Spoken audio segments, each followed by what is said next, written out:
warahmatullahi wabarakatuh. Kita mulai dengan baca sholawat busro ya. Semua sudah familiar ya sholawat busro. Allahumma sholli wa sallim wa barik alaihi wa alihi. Allahumma sholli wa sallim ala sayyidina Muhammadin sahibil busra salatan tubashshiruna biha wa hab lana wa auladana wa jami'a wasahidina wa mu'amminina wa talabatana wa talibatina min yawmina hadza ila yaumil akhirah. Baik anak-anak sekalian, kita mulai acara kita pada pagi hari ini. Assalamualaikum warahmatullahi wabarakatuh. Waalaikumsalam warahmatullahi wabarakatuh. Yang kita hormati bersama pemateri sekaligus koordinator dan kegiatan keagamaan di SMK Satu Sambi, Bapak dan Ibu wali kelas serta anak-anak sekalian yang berbahagia. Pertama-tama kita panjatkan puji syukur kehadirat Allah Subhanahu wa taala atas limpahan rahmat dan hidayahnya. Hari ini kita masih diberikan kesempatan untuk mengikuti rangkaian kegiatan pesantren Ramadan di hari yang ketiga ini. Salawat serta salam mari senantiasa kita haturkan kepada Nabi besar junjungan kita Muhammad Sallallahu Alaihi Wasallam, pada keluarga, sahabat dan pengikut beliau hingga akhir zaman. Baik anak-anak sekalian, hari ini merupakan hari ketiga kita untuk bersama-sama mengikuti pesantren Ramadan. Oleh sebab itu, mohon diikuti kegiatannya dengan baik, dan kegiatan ini dilakukan 2 sesi. Yang pertama hari ini sampai dengan selesai dan dilanjutkan sore nanti pukul 16. Pukul 16 sudah ada di sekolah, dilanjutkan dengan buka puasa materi dulu, berbuka puasa, salat maghrib, salat isya dan tarawih bersama-sama. Semua yang beragama muslim diwajibkan untuk ikut, walaupun berhalangan bagi yang perempuan tetap hadir ke sekolah karena akan diabsen secara 3 kali, hari ini, sore, dan setelah selesai sholat tarawih juga akan diabsen dan nanti akan berpengaruh terhadap nilai agama kalian semuanya. Baik, hari ini kita akan bersama-sama belajar tentang materinya adalah sholat fardu dan sholat sunnah. Tolong diperhatikan, disimak dengan baik. Nanti kalau ada hal-hal yang ditanyakan langsung silakan ditanyakan. Sebagai pemateri kita hari ini, guru agama kita Bapak Rian, kepada beliau dipersilakan. Oke, terima kasih. Assalamualaikum warahmatullahi wabarakatuh. Waalaikumsalam warahmatullahi wabarakatuh. Oke, hari pertama kemarin itu ada materi tentang tahsin Quran. Tahsin Quran di sini artinya adalah memperbaiki apa? Memperbaiki bacaan. Kita awali dari salam dulu. Jadi ketika Bapak mengucapkan salam, menjawabnya adalah ketika Assalamualaikum warahmatullahi wabarakatuh, maka jawabannya Waalaikumsalam warahmatullahi wabarakatuh. Oke, kita ulang sekali lagi. Assalamualaikum warahmatullahi wabarakatuh.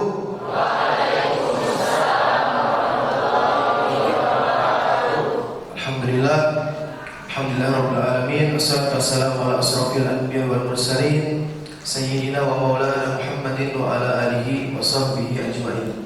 Alhamdulillah, pada hari ini, di hari yang mulia bagi umat muslim, yaitu hari Jumat, yang kita ketahui banyak fenomena-fenomena ataupun kejadian yang akan datang di hari Jumat dan sudah pernah datang di hari Jumat. Dulu Bapak cerita sedikit. Hari Jumat ini adalah hari atau pemulaan hari bagi umat muslim. Kenapa dikatakan seperti itu? Kalau kita lihat zaman dulu, Nabi itu dan para sahabat itu ketika mau perang maka dimulai dari hari Jumat. Kapan mulainya? Ada yang tahu hari Jumat itu kapan? Pagi, malam, kapan? Di waktu subuh. Kenapa waktu subuh? Kenapa? Yang perempuannya kenapa? Kenapa harus waktu subuh? Karena orang-orang non-muslim atau orang-orang kafir zaman dulu, ketika waktu subuh mereka sedang tidur. Jadi orang-orang muslim bangun untuk melaksanakan sholat subuh. Setelah sholat subuh, maka Nabi bersama orang-orang muslim menyerang orang-orang kafir yang sedang tertidur tadi. Makanya tidak heran, misalkan 2.000 pasukan muslim melawan 12.000 pasukan kafir, kalah 12.000. Nah, tidak masuk akal kan? Artinya di sini pasti ada campur tangan Allah Subhanahu wa taala. Karena Islam ini adalah agamanya Allah. Agamanya Allah yang dibawa oleh Nabi. Nah, ini adalah rahmatan lil alamin, rahmat bagi seluruh alam. Oke, kita ke materi kita. Hari ini kita akan bahas mengenai sholat fardu dan sholat sunnah. Nanti kita lihat nih, sholat fardu ini penjelasnya apa saja, kemudian sunnah ini apa saja.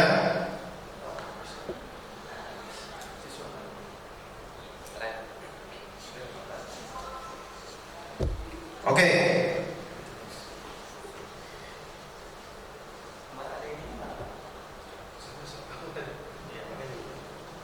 Oke, kita lihat di depan. Di sini adalah tujuan Allah ciptakan manusia. Tujuan Allah menciptakan kita. Karena kita manusia, maka ini tujuannya. Bismillahirrahmanirrahim.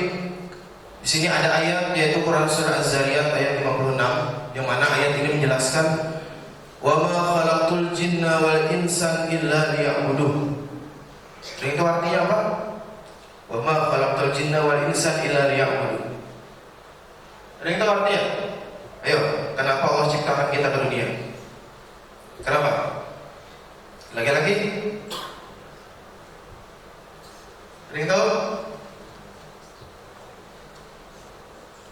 Wa ma khalaqtul jinna wal insan illa liya'budun. Artinya adalah aku ciptakan jin dan manusia semata-mata tujuannya adalah untuk beribadah kepadamu. Jadi kita ke dunia ini tujuannya adalah untuk beribadah kepada Allah. Salah satunya tadi apa materi kita? Yaitu dengan melaksanakan sholat. Nah, sholat pun terbagi nih. Ada sholat wajib, ada sholat sunnah. Oke. Jadi inilah. Jadi kenapa Allah ciptakan kita ke dunia? Tujuannya untuk apa? Apakah cuma kita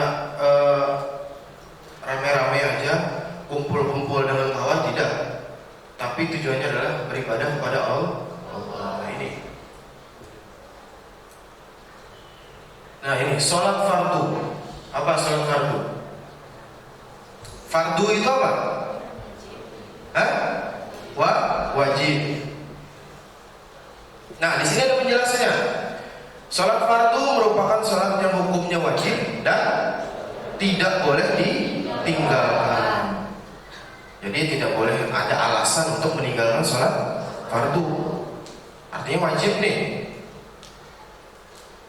Pak, saya sedang sakit, saya tidak bisa melaksanakan sholat. Misalkan kakinya tertusuk paku, misalkan kan, jadi berdiri itu sulit. Jadi gimana Pak? Nah, jadi Islam ini adalah agama yang memberikan kemudahan. Tidak bisa berdiri, maka sholat kita bisa duduk. Ayo, apa lagi alasan kita kalau tidak bisa duduk? Apa kira-kira? Berbisul. Nah, jadi ketika bisa berdiri, maka kita boleh duduk. Duduk tidak bisa, kebisul dia. Boleh apa? Berbaring. Nanti Bapak akan ada tampilkan video tentang tuntunan sholat. Jadi nanti silahkan dilihat, kira-kira siapa tahu dalam gerakan kita, dalam fi'liyah kita itu masih ada yang salah, nanti kita lihat di depan. Oke, jadi ini dulu pengertian tentang sholat fardu atau sholat yang wajib tadi. Nah, apa aja sholat yang wajib? Nah ini sholat wajib yaitu ada berapa? Ada lima waktu dalam satu hari satu malam. Ini pembagian sudah berbagi nih. Ada siang, ada malam. Nah, banyak yang mana? Banyak yang malam. Lah, yang paling berat adalah sholat subuh. Ini berat. Benar lah. Kenapa berat? Lagi guring memimpi, ya kan? Tiba-tiba bangun untuk melaksanakan sholat subuh. Jadi mata masih berat, masih mengantuk. Nah itu. Jadi sholat subuh ini, kalau kita Allah lihatkan pahalanya, mungkin kita akan merangkak ke masjid untuk melaksanakan sholat subuh, karena luar biasa pahalanya. Nah, dan ini pun membedakan kita dengan yang non muslim lah. Mereka tidur, kita bangun untuk melaksanakan sholat subuh. Kalau sholat maghrib ini Bapak yakin semua melaksanakan nih lah, karena habis buka puasa biasanya melaksanakan sholat maghrib. Nah ini. Tapi yang namanya sholat fardu ini wajib, tidak boleh ditinggalkan. Lah ini perlu kita garis bawahi. Sholat fardu adalah sholat yang wajib, tidak boleh ditinggalkan. Ada 5 waktu. Berapa rakaat kira-kira jumlah semuanya? 17 rakaat. Nah, ini adalah bukti perjuangan Nabi Muhammad SAW, yaitu menerima wahyu tentang sholat. Ya kan? Nabi Muhammad diperjalankan oleh Allah Subhanahu wa taala dari Masjidil Haram. Di mana Masjidil Haram? Ayo, di mana? Masjidil Haram di mana? Di Mekah. Masjidil Haram Mekah, kemudian Allah perjalankan ke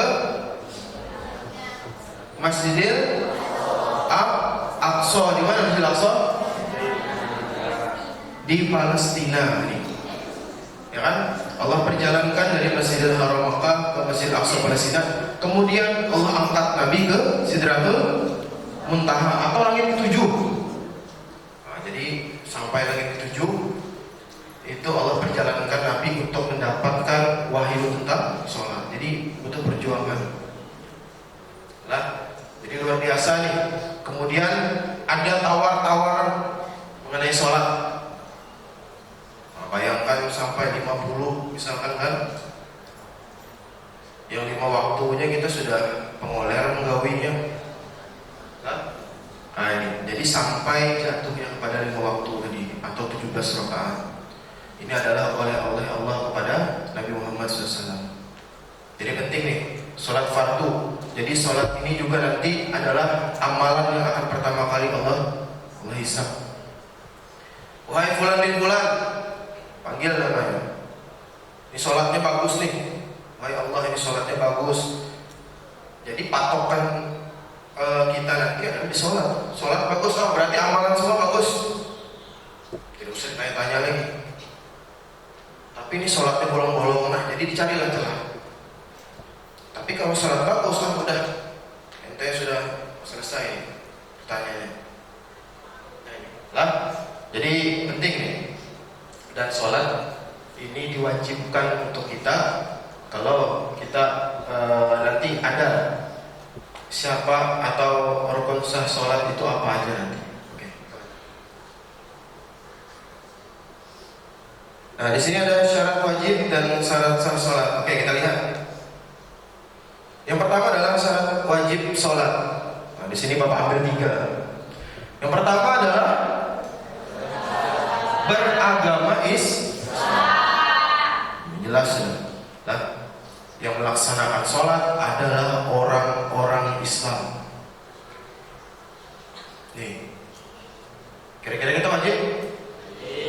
Islam semua kalau di sini lah.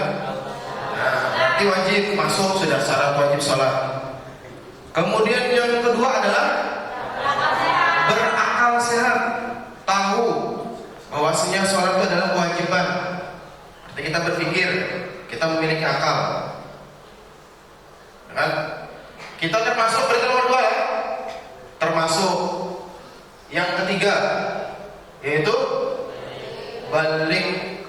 Ada yang belum balik?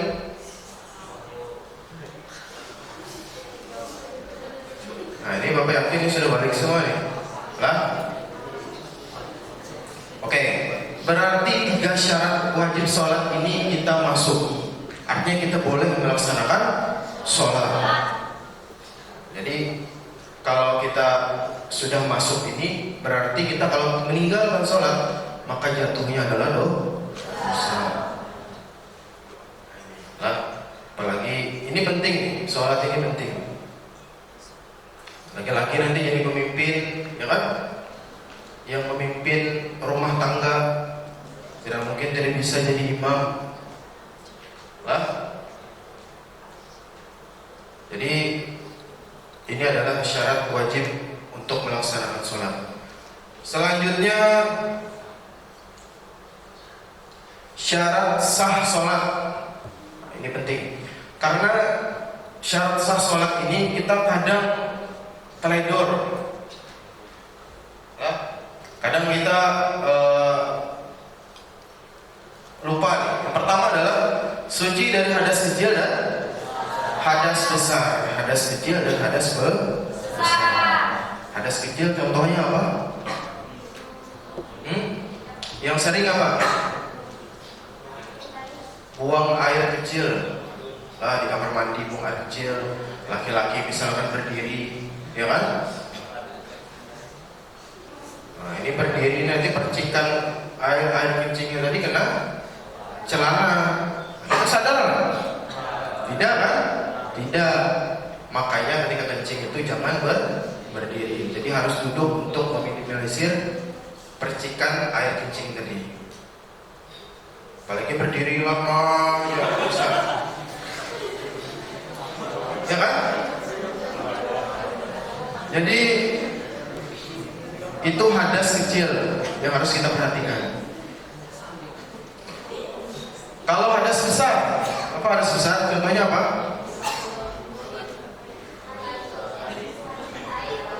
Apa? Perempuan yang sedang berhalangan itu tidak boleh melaksanakan sholat.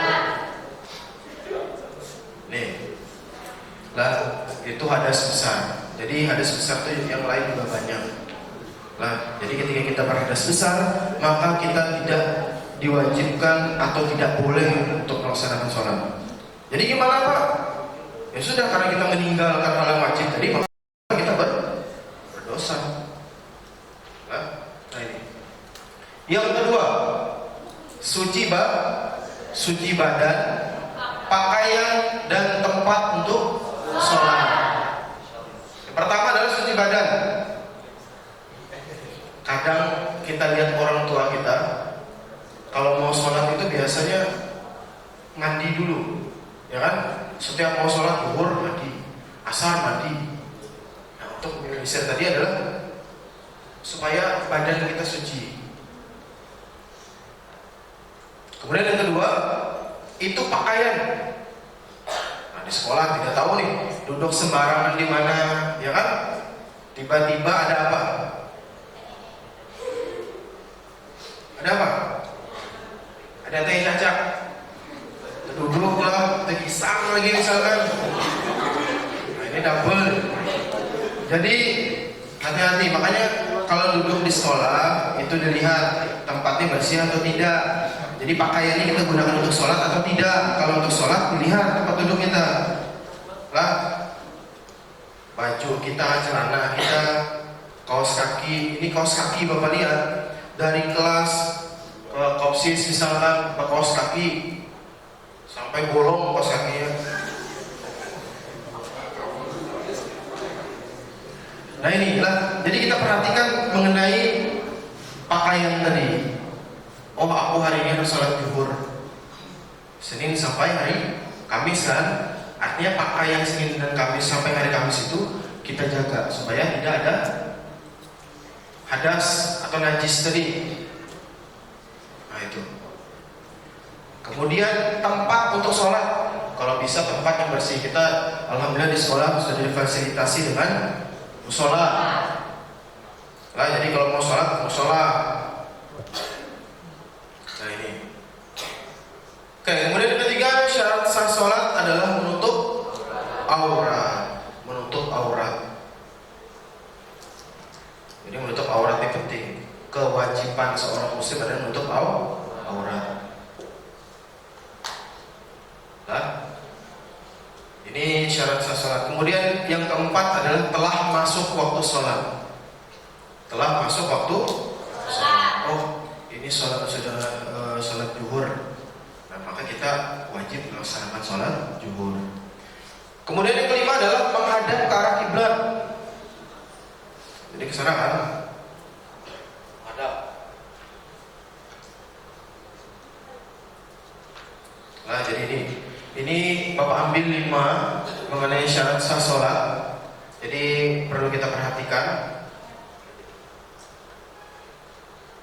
Nah, kemudian di sini apa saja sih rukun sholat? Rukun sholat ini harus ada di dalam kita melaksanakan sholat. Ada 2. Yang pertama adalah qauliyah, atau artinya adalah ucapan. Kemudian yang kedua fi'liyah, atau perbuatan. Nanti kita lihat, setelah ini akan kita lihat di mana yang masuk fi'liyah, di mana yang masuk qauliyah. Nanti ada di sini penjelasannya. Nah, jadi dalam sholat itu yang mana? Oh ini ucapan, berarti ini qauliyah. Oh ini perbuatan atau gerakan, berarti ini fi'liyah. Oke. Nah, di sini ada 13 rukun sholat. Halusan nggak gambarnya? Tulisnya halusan nggak? Kelihatan aja kalau? Oke, kelihatan. Jadi ada 13 rukun sholat. Yang pertama adalah niat. Niat ini sesuai dengan sholat apa yang mau kita kerjakan. Sholat subuh berarti baca niat sholat subuh. Maghrib baca niat sholat maghrib. Ini. Yang pertama adalah niat. Yang kedua berdiri jika mampu. Tadi sudah Bapak sampaikan. Tidak bisa berdiri duduk, tidak bisa duduk berbaring. Lah, supaya kita bisa melaksanakan sholat ini. Kemudian yang ketiga adalah takbiratul ihram. Apa? Gimana bacanya? Allahu Akbar kabira walhamdulillahi katsira wa subhanallah.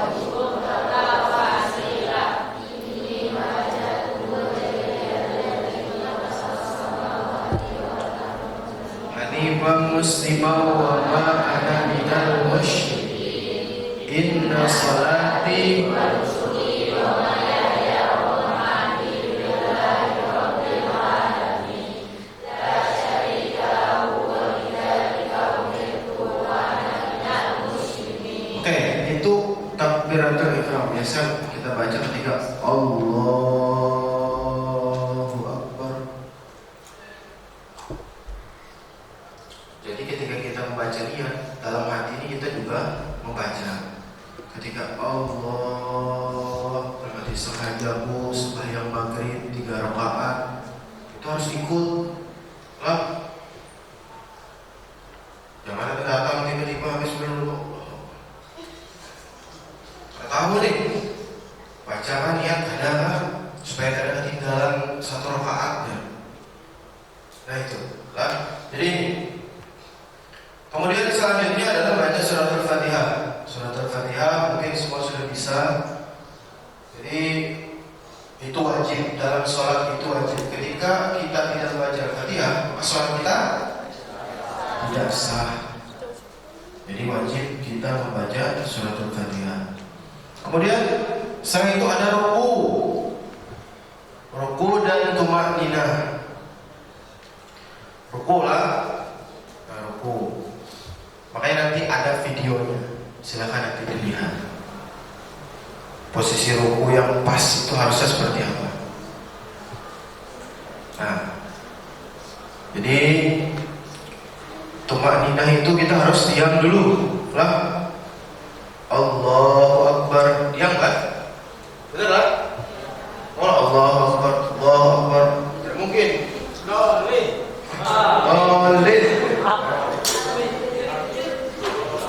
Jangan cepat-cepat.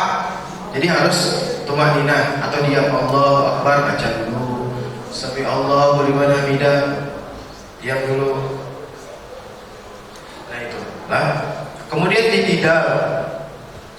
Ini mungkin Bapak lanjutkan aja nih lah. Nah, dan yang terakhir itu adalah tertib. Jadi ini adalah 13 rukun sholat. Penting kita perhatikan. Sholat wajib.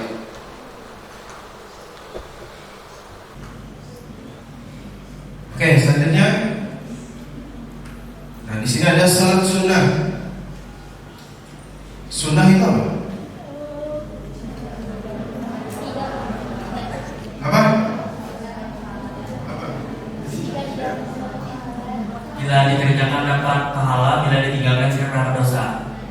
Bila dikerjakan kita mendapatkan pahala, tapi bila tidak dikerjakan tidak berdosa.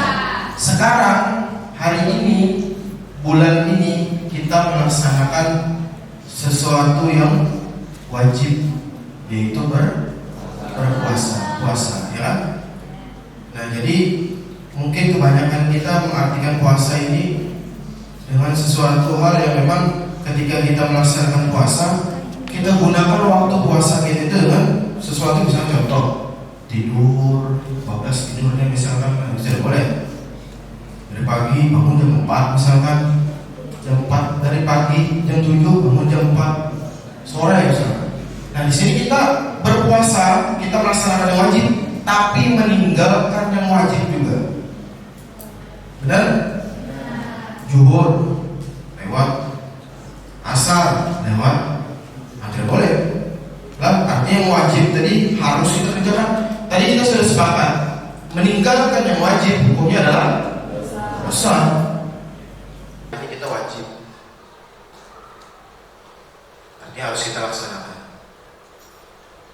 Kemudian nanti di sini juga di bulan Ramadan ini ada hal-hal yang sunnah. Apa? Tadi malam kita melaksanakan tarawih. Bujurlah tarawih tadi malam. Nah, ayo. Ini 1 tahun sekali. 11 bulan Allah bebaskan kita untuk beraktivitas, 1 bulan Allah minta untuk mengerjakan sholat tarawih, sholat sunnah.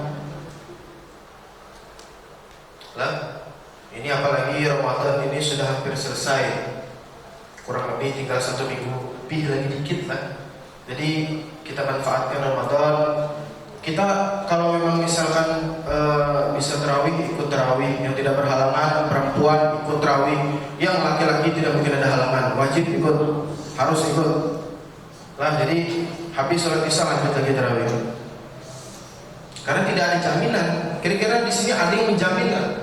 Tahun depan bertemu Ramadan lagi? Ada? Tidak ada jaminan nggak? Besok pun kita tidak ada jaminan hidup. Makanya Allah ini luar biasa. Umur itu tidak Allah berikan. Coba kayak di game itu kan ada di atas kan, nyawa itu ada kan. Jadi ketahuan. Kira-kira kalau kita nak mati itu kita masih menyerang musuh lah. Buka kan? Buka lalu mencari darah. Nah, tapi ini Allah begitu luar biasanya. Allah rahasiakan umur tadi. Tapi dalam Al-Quran Allah jelaskan apa? Kullu nafsin dha'iqatul maut. Setiap yang bernyawa pasti akan merasakan kematian. Jelas. Artinya tidak ada yang abadi. Hah? Kita tinggal menunggu waktunya kapan. Fulan bin Fulan, Fulan bin Fulan, itu sudah. Nah ini, jadi Tarawih kalau bisa kita kerjakan, walaupun itu sholat sunnah lah, tapi ini 1 tahun sekali loh. Jarang-jarang kita. Biasa kalau hari biasa habis sholat isya selesai sudah. Ini kita ada sholat tarawih. Boleh sampai 11. Ulun pak di musola ulun 11, di musola ulun 23, silahkan. Tidak ada larangan. Oh harus 11 tidak. Hah? Jadi boleh mau sampai 11 atau 23. Yang salah siapa? Yang tidak tarawih, ya kan? Nah ini, lanjut. Di sini ada pengertian. Salat sunnah merupakan salat yang hukumnya sunnah dan dianjurkan untuk dikerjakan. Kalau pengertian sunnah itu adalah perkataan, perbuatan, kemudian takrir, ya kan? Sunnah ini kaitannya dengan hadis Nabi. Kemudian apapun yang pernah dilakukan Nabi Muhammad itu termasuk dalam sunnah. Contoh, dulu Nabi, zaman Nabi sikat gigi ada? Tidak ada kan? Maka Nabi menggunakan siwak. Sampai sekarang ini masih ada orang-orang yang menggunakan siwak. Banyak Nabi itu menyampaikan sunnah-sunnah atau memberikan praktek tentang sunnah-sunnah itu banyak. Makan harus duduk, minum harus duduk, itu sunnah Nabi. Kencing harus duduk, ya kan? Harus jongkok lah, jangan duduk. Harus jongkok. Karena kalau berdiri itu, makanya kaitan dengan ilmu kedokteran itu ada. Lebih sehat kita harus jongkok daripada berdiri. Nah ini mengenai sunnah atau dianjurkan untuk mengerjakannya. Boleh dikerjakan, boleh tidak. Lah, kesannya. Kemudian kita masuk ke macam-macam sholat sunnah. Yang pertama adalah sholat sunnah rawatib. Sholat sunnah rawatib ini yang biasa kita kerjakan, yaitu sholat sunnah qobliyah dan ba'diyah. Qobliyah tadi apa? Sebelum. Kalau ba'diyah sesudah. Nah itu. Nah jadi usahakan untuk mengerjakan sholat sunnah ini. Kemudian selanjutnya yaitu witir. Sholat sunnah witir dalam tarawih di akhir itu kita ada sholat witir. Sekarang karena sudah 15 Ramadan ke atas, maka kita witir kita menggunakan qunut. Nah. Kemudian yang ketiga adalah tahajud. Sholat tahajud. Kapan sholat tahajud nih? Sepertiga malam. Tapi ada juga sepertiga malam akhir itu kapan waktunya? Sepertiga malam akhir. Ini ada sepertiga malam, ada sepertiga malam akhir. Apa? Yaitu hampir mau memasuki subuh. Nah itu lah. Jadi lebih bagus kita kerjakan di sepertiga malam, yaitu masih tengah malam. Kenapa? Makanya Bapak seperti ini. Kita sholat tengah malam itu, bangun tengah malam, kita ibaratnya seperti jaringan wifi, ya kan? Ketika 10 orang menggunakan, lelet kan? Jadi kita bangun untuk wifi misalnya, kita sendiri aja bangun. Kira-kira kayak apa? Lancar? Lancar. Makanya dalam satu gang itu, kalau sholat maghrib tuh banyak tuh orang melaksanakan. Jadi Allah melihat kan, wah dalam gang ini banyak. Tapi kalau tahajud tengah malam bangun, wah ada satu aja nih, fulan bin fulan, fokus Allah melihat kita. Lah, melihat Allah apa kalau besar kita. Makanya sholat ini tidak ada perantara malaikat itu tidak ada. Apakah doa kita nih dibawa oleh mata Jibril? Tidak. Tapi kita langsung interaksi dengan Allah. Tidak ada batasan. Makanya berkeluh kesah itu ketika sholat. Sujud terakhir kita disunahkan untuk doa. Tapi jangan diucapkan dengan lisan lah. Tidak boleh, maka batal sholat kita. Misal subhan rabbiyal a'la 3 kali ya sudah kan? Diam, mulut diam, hati ngomong. Doakan kedua orang tua kita. Karena jarak paling dekat itu adalah ketika sujud, hamba sujud kepada Tuhannya. Nah, doa di situ, jangan ya Allah panjangkan umur urut batal sholat kita. Lah, jadi itu bukan rukun sholat. Rukun sholat tadi ada sujud, subhana rabbiyal a'la wa bihamdi 3 kali. Sudah cukup. Kira-kira doa boleh?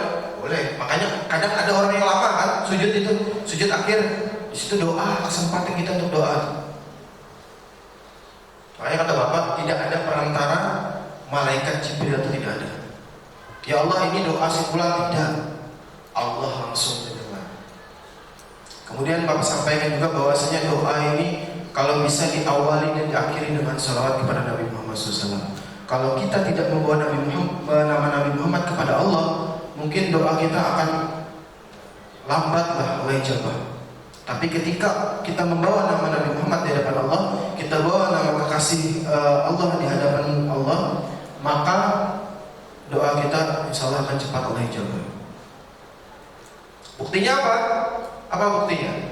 Nabi Adam alaihissalam Allah keluarkan dari surga, kira-kira langsung Allah maafkan? Tidak kan? Tidak. Bayangkan Nabi Adam dan Siti Hawa, 2 manusia pertama yang turun ke dunia. Allah keluarkan dari surga karena melanggar aturan surga. Jadi gimana? Kira-kira Allah maafkan nggak? Tidak. Tapi kata Nabi Adam alaihissalam, berkat keagungan Muhammad SAW, ya Allah tolong maafkan aku. Bingung Allah Ta'ala. Wahai Adam, di mana kamu tahu nama Muhammad? Makanya kami orang pertama menciptakan di dunia. Jelas, di mana ada nama Muhammad? Ternyata di pintu surga itu, setiap pintu 7 pintu surga itu bertulisan Asyhadu an la ilaha illallah wa asyhadu anna Muhammadur Rasulullah. Nama Allah bersanding dengan nama Muhammad. Artinya Muhammad itu luar biasa nih, sosok yang luar biasa. Makanya di bawah Nabi Adam nama Nabi Muhammad tadi, maka seketika langsung Allah ampuni. Nah, itu luar biasa Nabi. Nah, jadi kita beruntung nih, kita menjadi umat Nabi Muhammad yang mana kita insya Allah akan mendapat jaminan nanti ketika di hari akhir.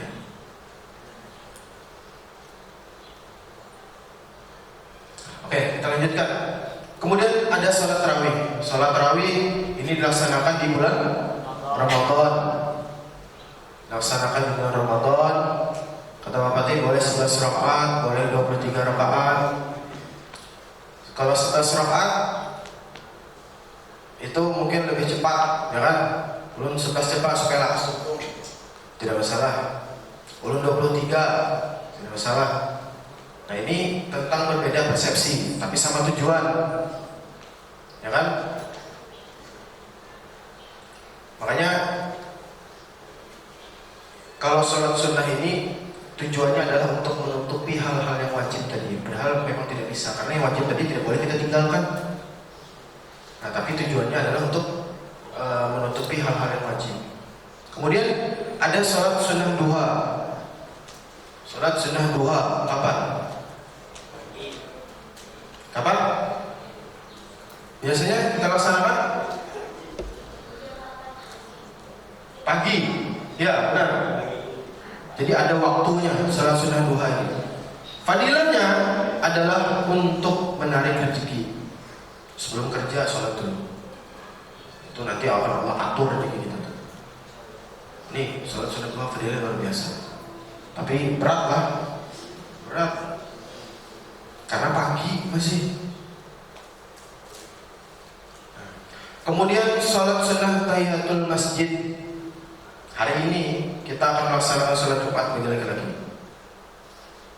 Jadi sempatkan datang lebih awal untuk melaksanakan sholat sunnah tahiyatul masjid dulu. Setelah itu nanti kita melaksanakan qobliyah, ya kan? Setelah itu selesai. Nah, makanya jangan datang ketika khatib naik atas mimbar. Oh santai aja, masih ceramah juga masih. Hanya datang, maka kita meninggalkan rukun tadi. Nah, Jadi di awal untuk melaksanakan salat sunnah tahiyatul masjid. Kemudian ada salat sunnah istikharah. Pernah dengar? Istikharah apa istikharah? Meminta apa? Meminta jodoh. Apa? Nih, salat sunnah istikharah. Kalau kita memiliki dua pilihan, misalnya contohnya kita mau masuk perguruan tinggi, ada dua pilihan perguruan tinggi, maka kita minta kepada Allah dengan salat istikharah untuk menentukan pilihan kemana nanti akan Allah bawa kita. Oh, ke perguruan tinggi ini. Nah, seperti itu. Boleh. Kemudian yang terakhir adalah salat sunnah hajat. Salat sunnah hajat, dari kata-kata yang hajat, nah, sesuatu yang kita inginkan kita bawa di hadapan Allah. Kalau kita menganggap jalan kita ini lurus saja, benar kan? Mulus saja. Oh, aku sampai kelas 12 nih, aman aja kayaknya, lurus aja jalan.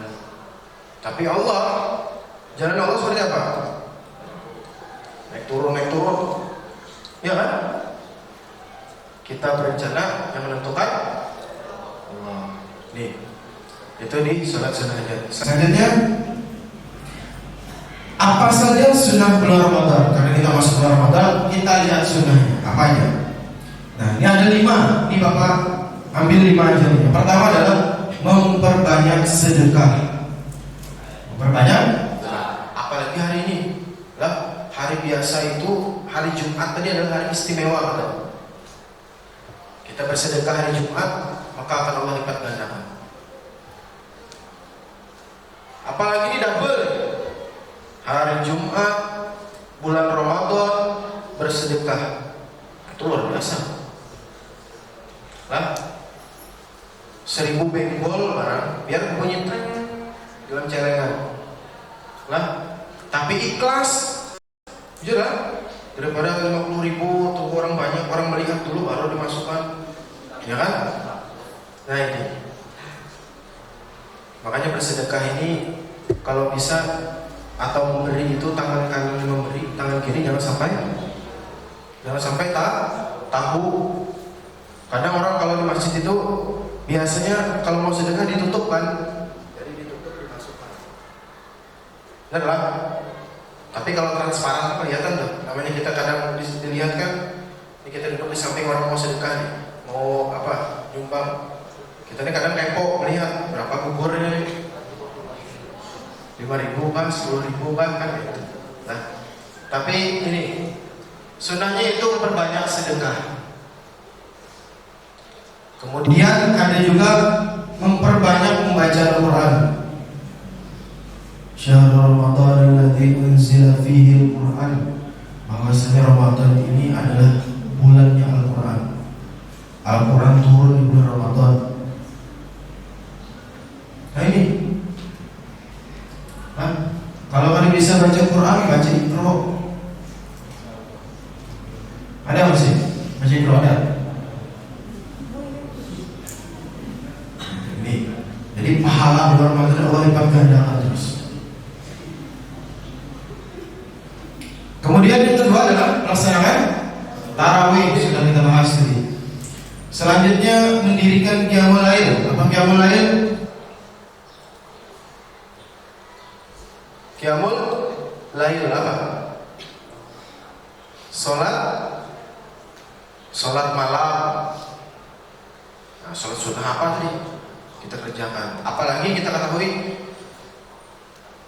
20 Ramadan ke atas, di malam-malam yang ganjil ini akan ada Lailatul Qadar. Dalam Al-Quran Allah abadikan dalam Quran surah Al-Qadar. Keistimewaannya apa?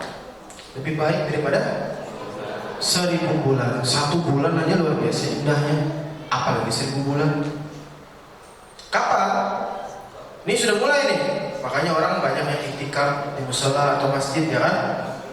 Jadi Allah turunkan Lailatul Qadar tadi di malam-malam yang ganjil, 21, 23, 25, 27. Nah, ini cari Lailatul Qadar. Lah, malam yang lebih baik daripada 1000 bulan. Kapan turunnya? Di bulan Ramadan aja. Makanya banyak istimewa di bulan Ramadan. Lah,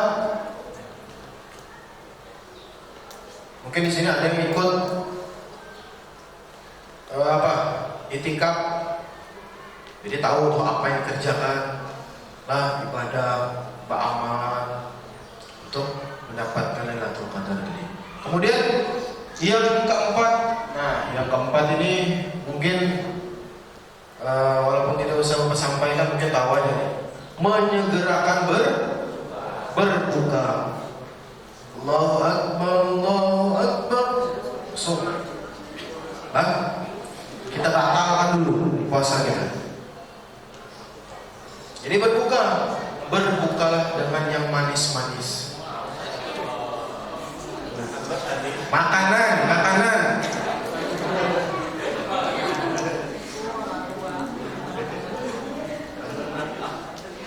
Disunahkan juga kita,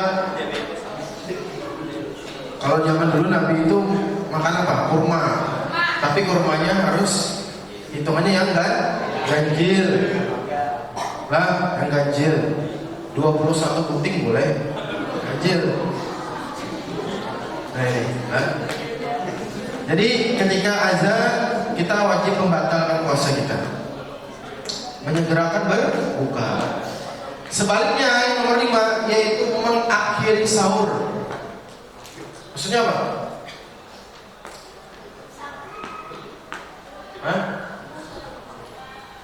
Jadi sahur ini kalau bisa di akhir. Misalkan imsak itu tinggal berapa menit atau tinggal 10-15 menit, kita baru selesai sahur, tidak masalah. Nah, kita lambat-lambati. Itu sunnahnya. Jangan pas subuh Allahu Akbar, hanya makan misalkan. Jangan. Tapi kalau imsak itu tidak masalah. Karena belum ada. Itu masih pertanda. Jadi boleh aja makan minum. Masih sahur kan, masih 2 sendok kita makan, ternyata imsak, tidak masalah. Tapi kalau sudah Allahu Akbar, ya boleh. Mending pagi kita makan. Kalau kayak itu, ya kan? Sudah masuk, sudah mulai berpuasa kita ketika itu. Oke, jadi ini ada 5. Bapak ambil sunnah di bulan Ramadan. Selanjutnya, di sini ada rukun sholat menurut 4 mazhab. Yang pertama adalah mazhab apa? Hanafi. Beliau menuliskan rukun sholat itu ada berapa? Ada 6 rukun sholat. Kemudian yang kedua, mazhab Hambali. Berapa jumlahnya? 13. Setelah itu mazhab Syafi'i 13 juga. Yang terakhir adalah mazhab Maliki. Berapa?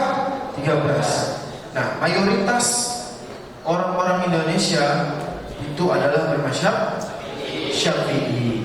Jadi ini imam kita nih. Imam Syafi'i itu 13 rukun sholat yang sudah beliau sampaikan.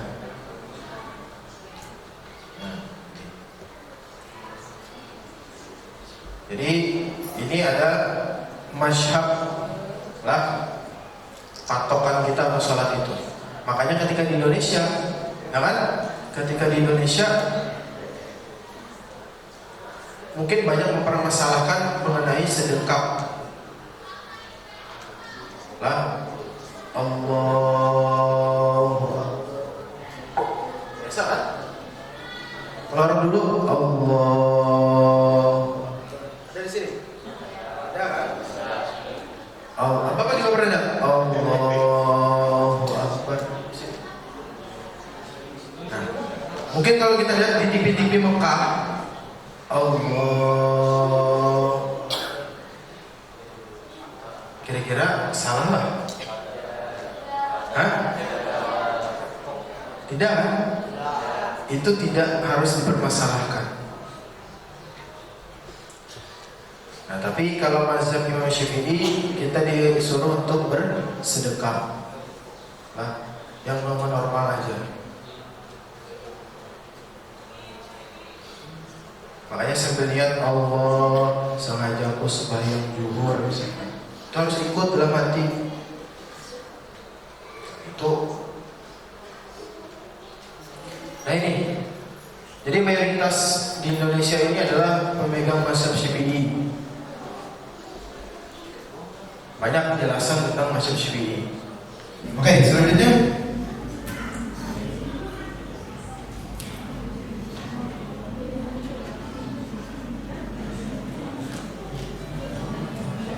Nah, sekarang kita lihat video ya sekitar berapa menit nih.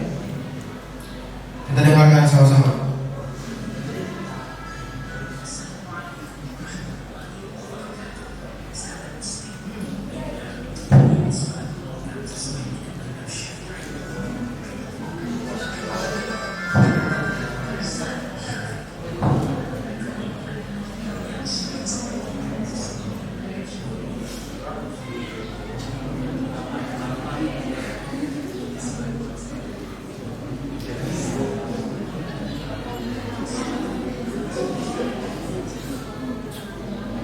Lihat aja kan? Nah, kita lihat. Nah, ini boleh lah kalau memang bisa berdiri.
Surah-surah pendek itu sunnah, tapi yang wajib adalah Al-Fatihah.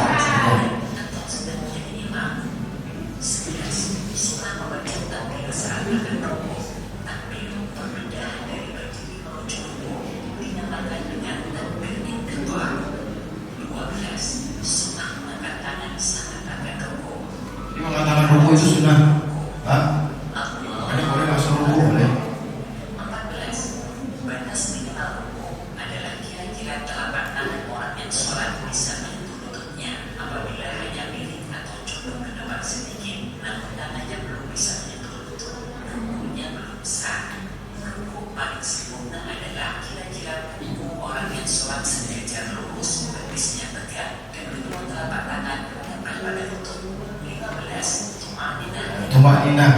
Ini kita harus pegang dulu. sejenak dengan durasi waktu minimal cukup dibuat untuk membaca Subhanallah. Tidak sah orang yang rukuk sangat cepat dengan meninggalkan tumanina.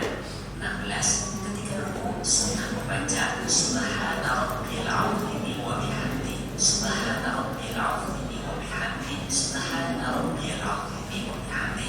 17. Ketika bangun dari rukuk menuju i'tidal sunnah membaca Sami Allahu liman hamidah. 18. Sunnah mengangkat kedua tangan pada saat bangun dari rukuk. 19. I'tidal dengan tumanina. I'tidal adalah berdiri tegak seperti pada saat awal melaksanakan sholat. 20. Saat i'tidal sunnah membaca Rabbana lakal hamdu mil'us samawati wa mil'ul ardi wa mil'u ma syi'ta min syai'in ba'd. 21. Membaca takbir intiqal. Saat akan sujud tidak disunahkan mengangkat tangan. Allahu Akbar. 22. Sujud dengan tumanina. Sujud dilakukan dengan menempelkan 7 anggota sujud. 7 anggota ini secara jelas disampaikan dalam hadis. Yaitu an-nasjudu 'ala sab'ati a'udhu min 'ala al-jibah wa asyara biyadihi ila anfihi wa yadayhi wa rukbatayni wa tawafil qadamaini. Aku diperintahkan sujud di atas 7 anggota tubuh jika dan Nabi berisyarat dengan menentukan tangan Nabi ke hidung, 2 telapak tangan, 2 lutut dan ujung jari-jari kedua kaki. Hadis riwayat Baihaqi. Saat akan sujud sunnah meletakkan kedua lutut terlebih dahulu dengan direndahkan antara lutut kanan dengan kiri dengan jarak 1 jengkal. Kedua telapak tangan sejajar dengan kedua bahu. Lengan tangan diangkat dari tanah, jari-jari tangan dibuka dan dihadapkan ke arah kiblat. Jidat dan hidung diletakkan secara bersamaan. Kedua telapak kaki berjarak 1 jengkal posisi berdiri. Jari-jari kaki juga dihadapkan ke arah kiblat. 23. Sujud sunnah membaca Subhana Rabbiyal A'la wa bihamdi. Subhana Rabbiyal A'la wa bihamdi. Subhana Rabbiyal A'la wa bihamdi. Ketika sholat dilakukan secara sendiri, sangat dianjurkan memperpanjang durasi sujud. Oleh karena itu, selain membaca tasbih, orang bersujud juga disunnahkan membaca zikir dan berdoa kepada Allah Subhanahu wa Ta'ala. Hal ini berdasarkan hadis Nabi Muhammad sallallahu alaihi wasallam. Aqrabu ma yakunul 'abdu min Allah 'azza wa jalla wa huwa sajid fa'akhiru du'a. Saat paling dekat antara seorang hamba dengan Allah adalah saat ia sedang sujud, maka perbanyaklah kalian berdoa pada waktu sujud. Hadis riwayat Tabarani. 24. Sunnah membaca takbir intiqal untuk pindah melaksanakan duduk. 25. Duduk secara tumanina antara sujud pertama dengan sujud kedua atau dikenal dengan duduk di antara 2 sujud. Model duduk yang disunahkan adalah duduk iftirash, yakni duduk di atas telapak kaki kiri sedangkan telapak kaki kanan ditegakkan dan jari-jari kaki kanan dihadapkan ke arah kiblat. Pada rukuk ini sunnah membaca Rabbighfirli warhamni wajburni warfa'ni warzuqni wahdini wa'afini wa'fu anni. 26. Sunnah membaca takbir intiqal untuk sujud yang kedua. 27. Sujud kedua dengan cara sebagaimana sujud yang pertama. 28. Ketika bangun dari sujud menuju ke arah berikutnya, sunnah mengangkat tangan terlebih dahulu, baru kemudian mengangkat kedua lutut. 29. Duduk istirahat, yaitu duduk sebentar sebelum melakukan rakaat kedua dan keempat.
ketika berdiri sampai hari belakang.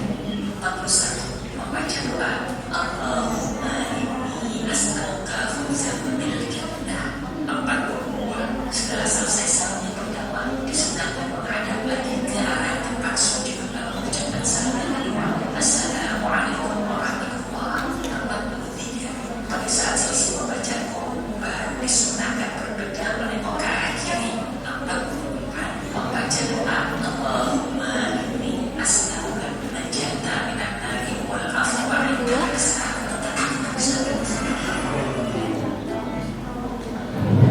Oke, tadi sedikit video yaitu tentang tuntunan sholat. Jadi bisa kita lihat tadi kira-kira apa yang kurang dari kita mengenai sholat. Mungkin tadi sudah dijelaskan lah. Nah itu. Jadi ada sesuatu yang sunnah yang boleh kita kerjakan, boleh tidak. Kemudian ada juga yang harus kita lakukan atau kita kerjakan. Kemudian di sini ini yang terakhir yaitu kesimpulan. Kesimpulan sarana paling utama antara manusia dengan Allah adalah salat.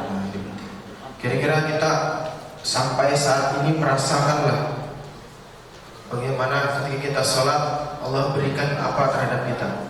Merasakan sampai sekarang rezeki, ya kan? Ada dalam satu minggu nih yang ada makan. Ada mungkin loh, artinya Allah atur sudah rezeki kita. Sehat, ini paling penting. Nah, jadi Allah berikan kesehatan, tujuannya adalah untuk kita bersyukur kepada Allah. Nah itu salah satunya caranya dengan melaksanakan sholat. Jadi ini sarana paling utama antara manusia dengan Allah adalah sholat. Jadi penting. Nah, jadi sholat ini tadi sudah kita jelaskan, ada sholat yang wajib, artinya tidak boleh ditinggalkan. Ada yang sunnah, boleh dikerjakan, boleh tidak.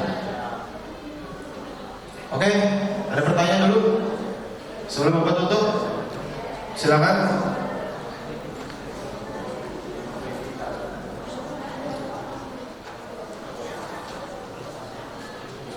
Silakan kalau ada pertanyaan. Mungkin masih ada yang belanja.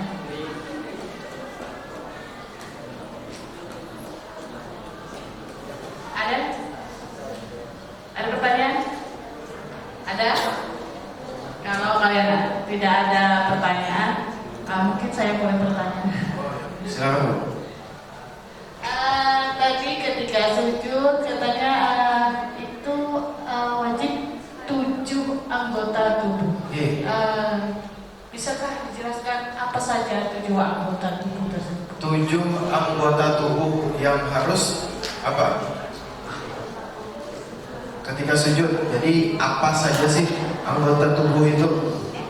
Mungkin yang pertama ketika sujud, mungkin praktek aja boleh. Praktek.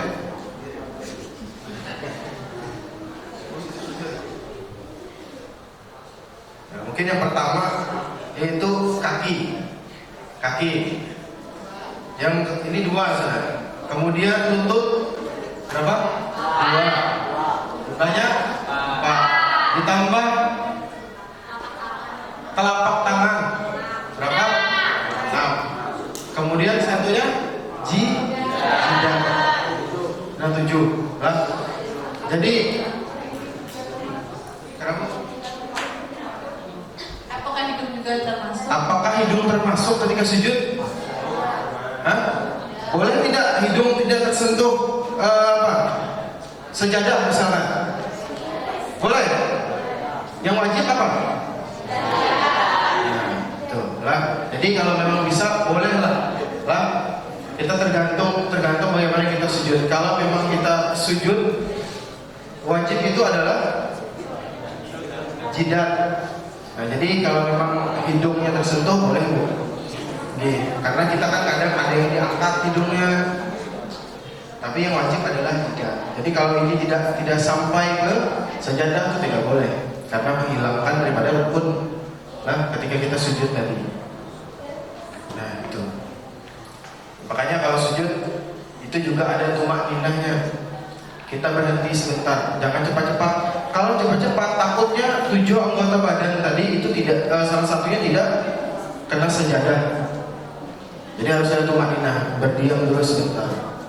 Kira-kira kena kada dahi ini, kena kada jidat ke sajadah. Nah, mungkin seperti itu. Oke, terima kasih Pak Dio. Oke, mudah-mudahan materi hari ini bisa kita praktikkan, kemudian bisa kita amalkan juga dalam kehidupan sehari-hari. Kita kerjakan yang wajib dulu, baru kerjakan ya sunnah. Jangan sebaliknya, sunnah dikerjakan, wajib tidak. Jangan. Oke, jadi harus kalau bisa sama-sama dikerjakan. Wajib dikerjakan, sunnah dikerjakan. Oke, mungkin itu yang bisa Bapak sampaikan untuk hari ini. Insya Allah nanti sore kita akan bertemu lagi. Jadi insya Allah nanti sore itu pukul 4 atau 16.00 kita sudah mulai kegiatan di musola. Nanti sampai dengan selesai tarawih. Nah, jadi usahakan sebelum 16.00 itu sudah ada di musola. Oke, terima kasih banyak. Selanjutnya mohon maaf.